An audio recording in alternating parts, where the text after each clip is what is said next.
On June 5th, 1944, as dawn crawled over Normandy, a single P-51 cut through the smoke. Minutes later, the impossible happened. A commander lay trapped in a minefield, and one pilot made a choice so reckless it defied every rule of war. Why would anyone land a Mustang there? June 5th, 1944. Normandy coast.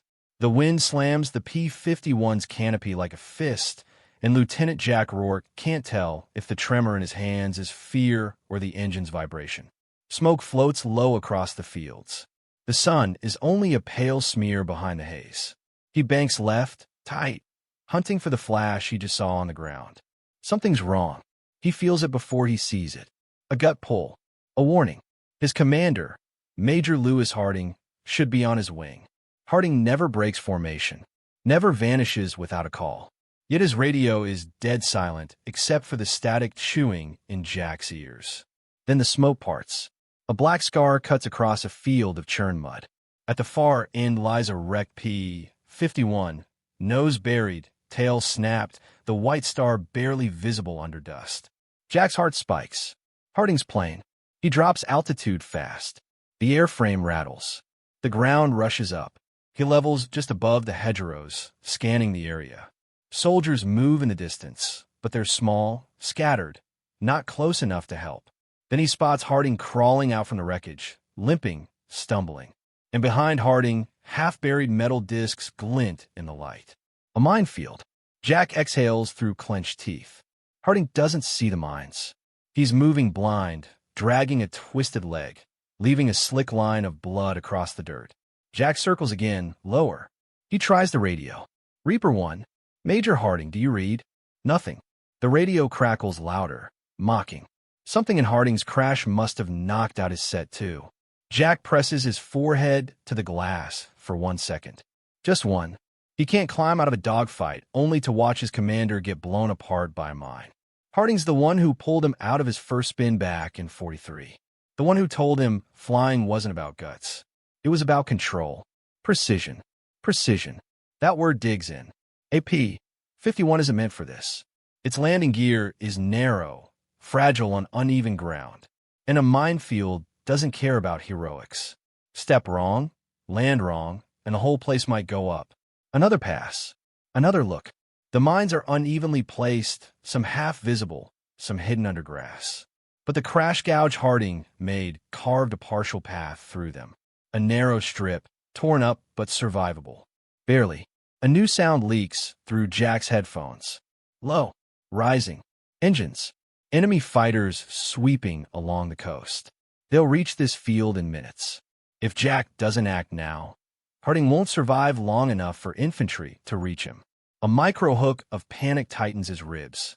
He throttles back, draws a shaky breath, and makes a decision that feels like stepping off a cliff. He's going to land. He lines up on the crash furrow. The ground shivers with heat. His Mustang feels too heavy, too fast, too alive. The stick twitches with every gust. The engine coughs at the low throttle.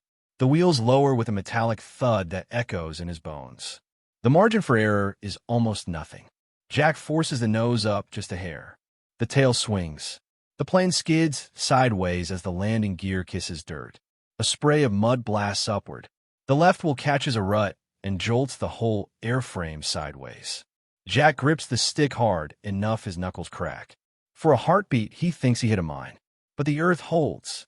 The plane rattles to a rolling stop just short of a cluster of metal discs.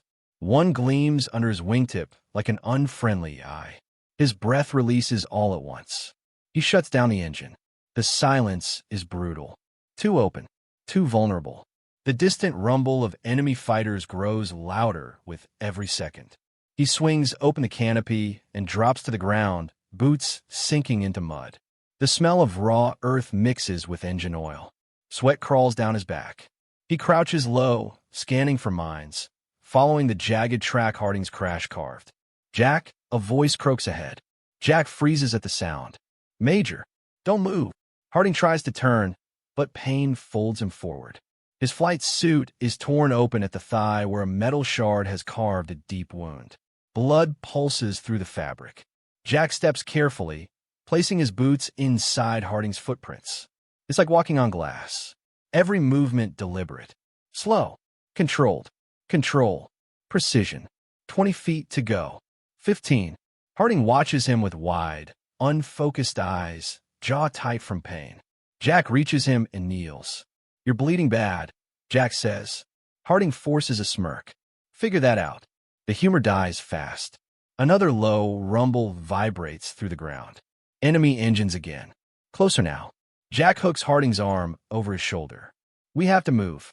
Plane's this way." Harding nods once, but his weight nearly pulls Jack off balance. Jack steadies himself, planting his foot exactly back into the last footprint he made. Every step is a small test of nerve. 10 feet back. 8. A mine half buried in mud glistens inches from Harding's dragging boot. Jack adjusts, shifts, angles the step so the wounded leg stays within the cleared strip. "Jack," Harding whispers, voice thin, "you shouldn't be here. You know that. Lucky for you, I'm stubborn." A new micro hook. Over their heads, a shadow crosses the field. A German fighter. Then another. They sweep past, but could circle back any moment. Jack tightens his grip and moves faster. 5 feet. 4. The P51 waits like a stranded animal. Engine silent, wings drooping. A shout echoes from the distance. Infantry, American voices, too far to help. They reach the wing route. Jack guides Harding up onto the step. "Hold on." He shoves the Major into the rear space behind the seat. There's no second seat in AP51, but there's room to wedge him onto the radio shelf. Not comfortable, not safe, but better than sitting in a minefield. Harding winces as he settles. Jack straps him in with whatever belts he can reach. The rumble returns. Louder. Circling. Jack climbs back into the cockpit and hits the starter. The engine turns once. Twice. Coughs. "Come on." It roars to life, shaking the frame. Jack eases the throttle forward. The Mustang bumps along the torn strip toward a tiny break in the mine spread. He can't take off straight. Not enough distance. He'll have to swing the tail around without letting a wheel drift into the wrong patch. He edges the throttle. The tail slides a little. He corrects. The entire world feels like a trap 1 inch under the topsoil. A distant aircraft peels off, diving. No more time. Jack pushes throttle. Hard. The P51 surges forward, wheels hammering the uneven ground. Mud sprays.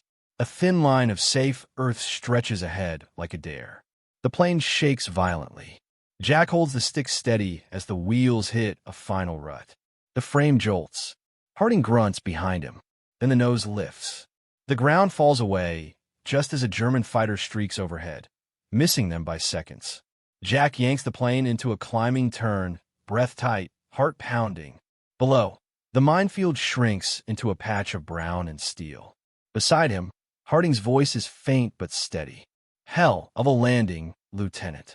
Jack almost laughs, but the moment's too sharp, too raw. We're not clear yet, and somewhere ahead, clouds thicken, hiding whatever danger waits next. The clouds close around Jack like gray curtains, swallowing the world. The Mustang's engine hums steady, but every vibration feels sharper with Harding wedged behind him, bleeding into the metal floor. The cockpit smells of sweat, oil, and scorched mud carried in from the minefield. Jack keeps one hand firm on the stick and the other on the throttle, knuckles pale from the strain. A thin mist creeps along the canopy edges. The altimeter needle jitters. The storm layer is thicker than he expected. He pushes the nose up a little higher, fighting the buffeting wind. Harding shifts with a quiet groan. "You still with me, Major?" Jack asks without looking back. "Barely." Harding's voice is weaker now. "But I'd like to remind you I'm not built for back seats. Good news is we're almost clear of the coast. Bad news is I'm losing too much blood." Jack knows. He hears it in the rasp between Harding's breaths. He needs to get Harding medical help fast, but the nearest field hospital is miles inland. They're a lone fighter with a wounded passenger drifting over German-controlled airspace. Not ideal. A crackle hits the radio. A faint voice bleeds through the static. American, somewhere below the storm. "Reaper 1, identify. You're flying off route." Jack snatches the mic. "This is Reaper 3. I've got a wounded officer on board." Emergency landing required. Coordinates incoming. Static swallows half the message. The signal's too weak. They need to drop below the clouds. Jack tilts the nose downward, easing into a shallow descent. The clouds break slowly. Shafts of sunlight cut through holes in the storm like spotlights. Below them, the French countryside stretches in greens and browns, dotted with farmhouses, hedgerows, and winding dirt roads. Then something catches Jack's eye, a flicker of silver, a flash moving fast, a German FW-190 breaking through the clouds behind them. Jack's pulse jumps. "Major, we've got company."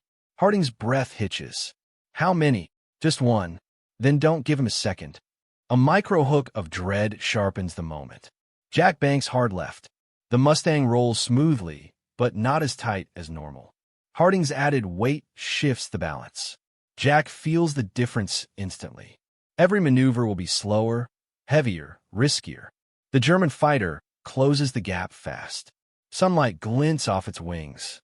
Jack drops low, hugging the treetops, leaves blur pass beneath the belly of the plane.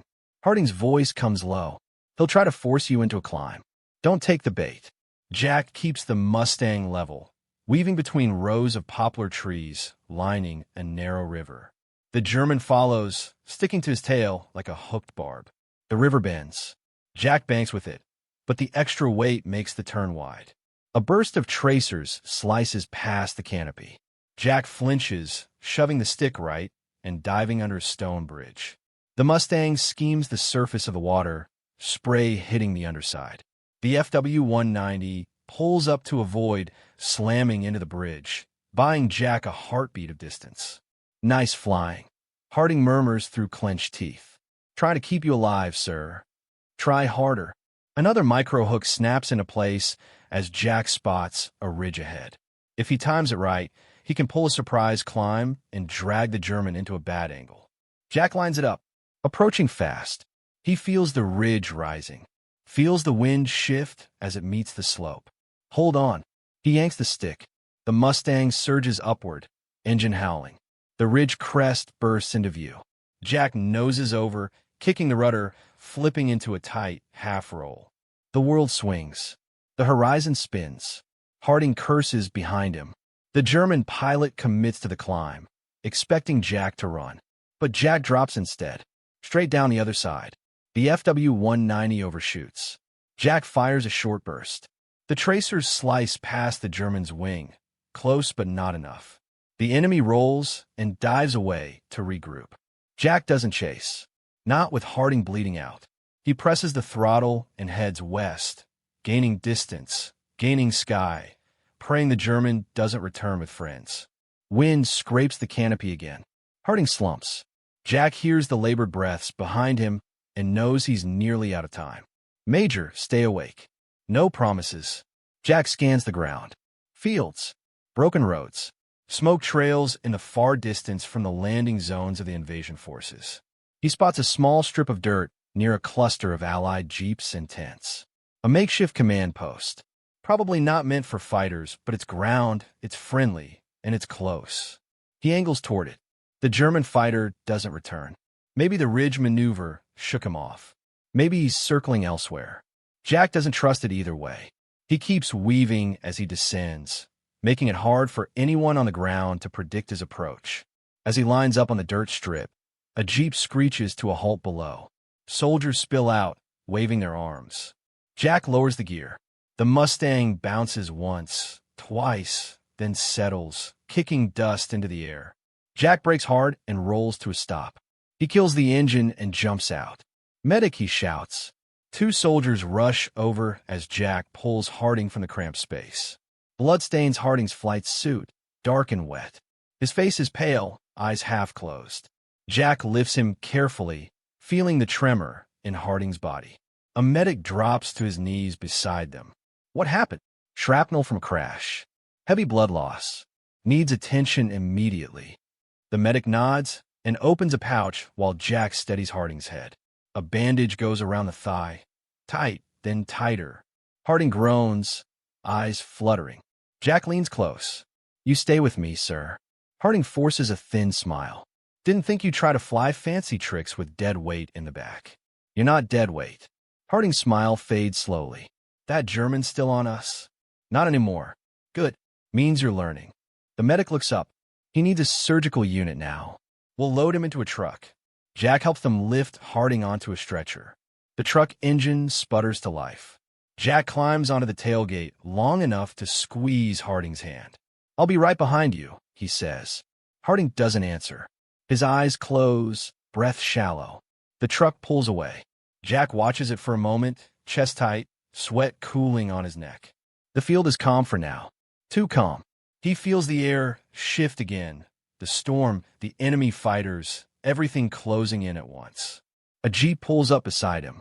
An officer leans out. Pilot, you coming with us? We need your report. Jack hesitates. His Mustang sits silent on the strip, engine ticking as it cools. Harding's blood stains the cockpit floor. Yeah, Jack says. Let's go. But as he climbs into the jeep, he glances back at the sky. Clouds ripple above the tree line, restless, hiding whatever threats wait beyond them. And he knows this isn't over. Not even close. Rain starts falling before Jack finishes his report. Soft at first, then heavier, drumming against the tent roof. The officer across from him keeps scribbling notes while the lantern between them flickers with every gust. Jack's uniform is still damp from sweat and worry, and the metallic scent of Harding's blood clings to his sleeves. You're sure you weren't followed? The officer asks. Not sure of anything, Jack answers. But the German was alone, at least when I saw him last. The officer nods, taps his pencil, and looks Jack over. Your Mustang's grounded for refuel and damage checks. You should rest. I'm not resting until I know Major Harding is alive. The officer exhales slowly, sympathy softening his face. The surgical unit is 20 miles north. They'll send a runner once they have news. A micro-hook of tension twists Jack's stomach. 20 miles? That's enemy territory. Partly. The officer stands. But our lines are pushing forward. They'll hold. Jack isn't convinced. He pushes out of the tent into the rain. The field is muddy now, trucks rolling through it like slow, burdened beasts. Lamps cast shaky yellow circles on ground. The Mustang sits at the far end, surrounded by mechanics. Its wings gleam wet under the storm, the metal scarred from the earlier landing. Jack approaches. One mechanic wipes his hands and glances up. She's fixable, Lieutenant. But you bent the gear doors and dented the oil pan on that field stunt. Jack runs a hand along the wing. How long? Few hours if the rain doesn't drown us. I need her airborne as soon as possible. The mechanic raises a brow. Planning another stunt? Jack doesn't answer. Another presence walks up behind him. A captain, judging by the insignia. Lieutenant Rourke, the captain calls. With me. Jack follows him into a smaller command tent. A fresh map hangs across the wall, soaked at the edges from someone entering too fast. The captain points at a marked road running along a creek. That surgical unit your major was sent to? They haven't arrived. They're overdue. Jack's jaw tightens. What happened? A German patrol was spotted heading toward the same route. We're afraid the truck may have been intercepted. The words land like a punch. Jack steps closer to the map. How many Germans? Small unit. Maybe a dozen. But that's enough to take a medical truck. Jack's pulse rises again. I need to get in the air. You can't, the captain says. Your plane isn't ready. Then give me a jeep. The captain studies him, weighing the risk. Another micro-hook sharpens the air. If that truck was taken, it's already deep in the woods. You'd be driving blind. I know Harding, Jack says. He survived a crash in a minefield. I'm not letting a dozen Germans finish the job. Silence rules the tent for a moment. The captain finally nods once. Take a driver, take a gunner, and move fast. Minutes later, Jack is bouncing in the back of a mud-splattered jeep, rain pelting his face. Two soldiers ride with him, Griffin at the wheel, sharp-eyed and calm, and Miller manning the mounted .30 cal, scanning the tree line like every shadow is a threat. They race along a dirt road, headlights slicing through the storm. Jack holds the map in one hand, the other gripping the Jeep frame as the vehicle bucks over potholes. Griffin shouts over the engine. What's the major to you? Jack keeps his eyes on the dark ahead. He taught me everything I know about flying. Miller glances back. Looks like you just learned everything about not flying, too. Jack almost smiles, but the knot in his chest is too tight. Harding saved my life once. This is me paying it back. Another flash of lightning reveals tire tracks cutting off the main path into a narrow forest trail. Heavy tracks. Fresh. There. Jack points. Griffin brakes hard. Mud sprays out.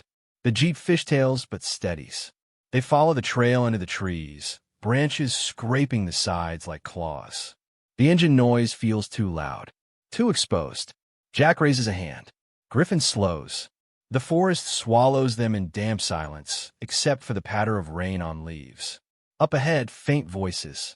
German. Miller ducks lower behind the gun. Griffin kills the headlights and rolls forward slowly until they reach a clearing. In the center sits the medical truck. Its doors are open. Supplies scattered. No movement. Jack's heart hammers. He jumps out before Griffin can stop him. Lieutenant. Griffin hisses. We don't know what's waiting. Jack ignores him and sprints to the truck. The canvas flaps drip water. He peers inside. Two medics lie tied at the back, shaken but alive. One jerks his head toward the trees. They took him, your major. They took him deeper in. Jack unties them quickly. How long ago? 10 minutes. Maybe less. A micro hook tightens the urgency. Jack returns to the Jeep. They have Harding alive. Miller steadies the machine gun. That are taking him somewhere important. Or questioning him. Griffin mutters, teeth clenched. Jack climbs into the passenger seat. Follow the footprints. They're dragging someone. Griffin guns the engine. The rain thickens, turning the ground into uneven sludge. The trees crowd in so tightly the Jeep barely fits. Then gunfire. The first burst rips bark off a tree beside Jack's head. Miller swivels, firing back into the darkness. Griffin ducks low and accelerates. German shouts echo through the woods. Ambush. Miller yells. Jack scans the woods. Shadows flicker between trunks. Flashes of muzzle fire. The Jeep jolts as bullets thump into the side panel. Drive through. Jack shouts. Griffin pushes the Jeep harder. Mud sprays behind them. Miller lays suppressing fire, but the Germans keep pace, moving like ghosts in the storm. A fallen log blocks the path ahead. Brace! Griffin hits the brakes. Jack leaps out, slipping in the mud, and rolls behind a tree. Miller drops from the turret and takes cover beside him. Griffin fires from the other side of the Jeep. German soldiers advance from the trees, cautious and coordinated. Jack counts at least 8. Rain blinds them, but he sees the silhouettes. Jack whispers, "We flank left." Miller, right? Griffin holds center. They break from cover together. Jack moves low, sliding behind bushes, feeling branches rip his sleeve. He spots one German kneeling behind stump. Jack fires once. The figure drops. Another German circles wide around the clearing. Jack shifts, wet leaves sticking to his palms. Another burst of fire lights the scene. Miller's voice cuts through the storm. 2 down. A German charges Griffin's position.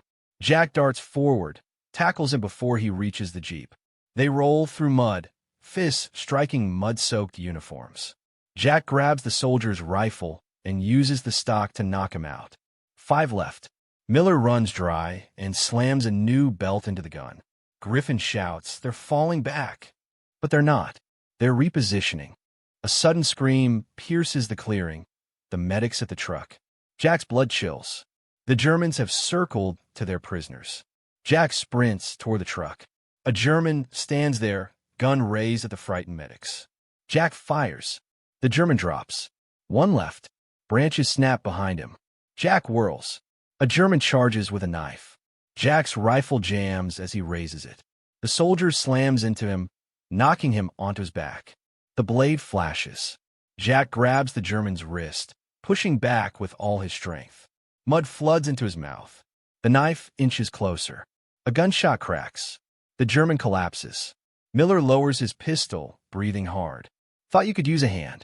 Jack gets up slowly, heart pounding. Where's Griffin? Covering the north side.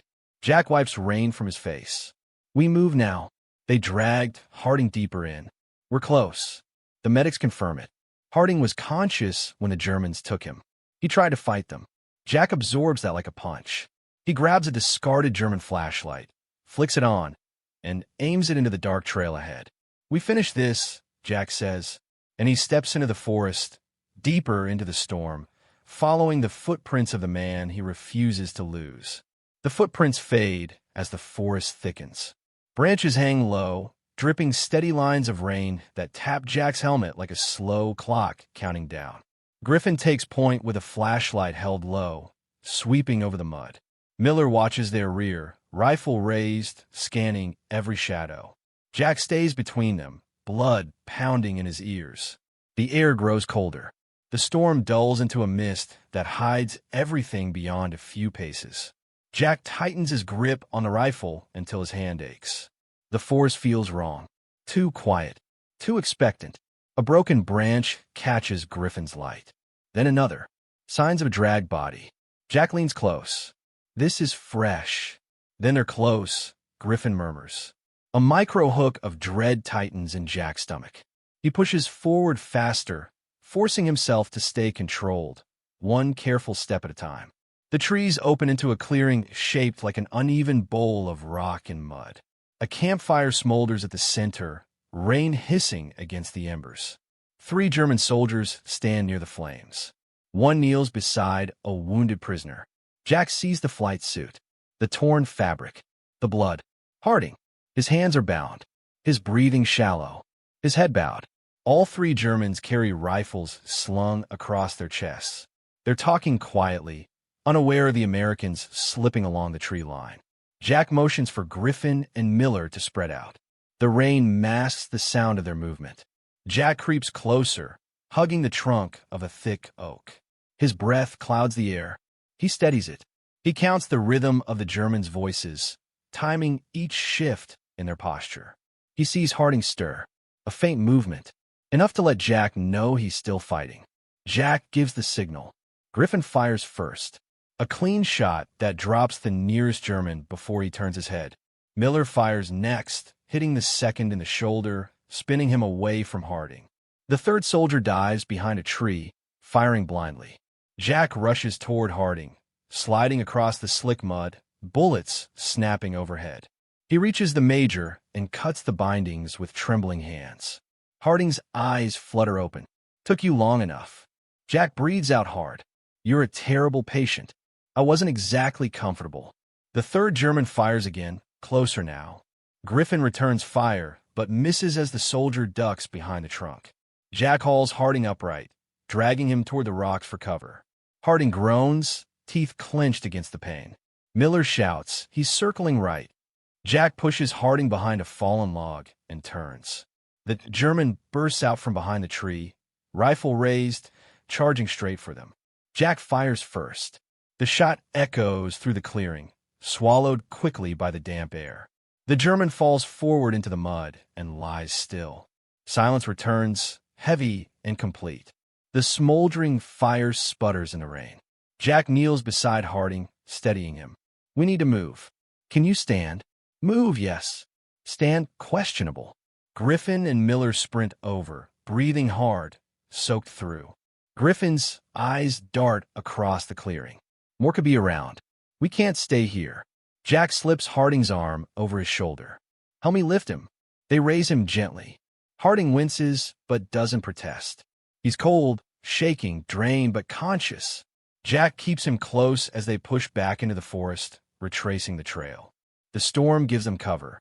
The forest muffles their footsteps.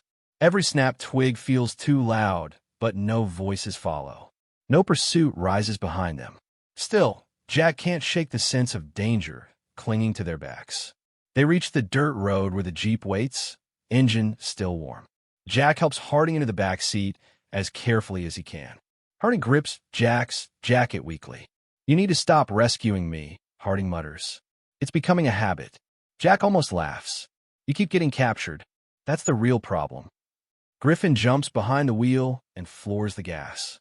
Mud sprays behind them as they race back toward Allied lines.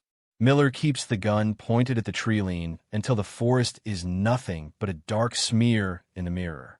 The rain thins, as they approach friendly territory.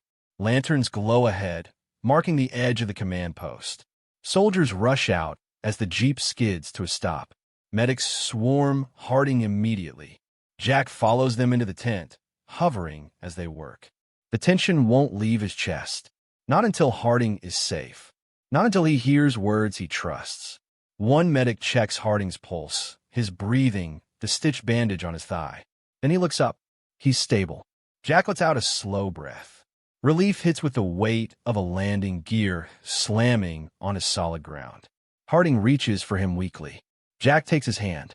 "You did good, Lieutenant," Harding says, voice fading. "Real good."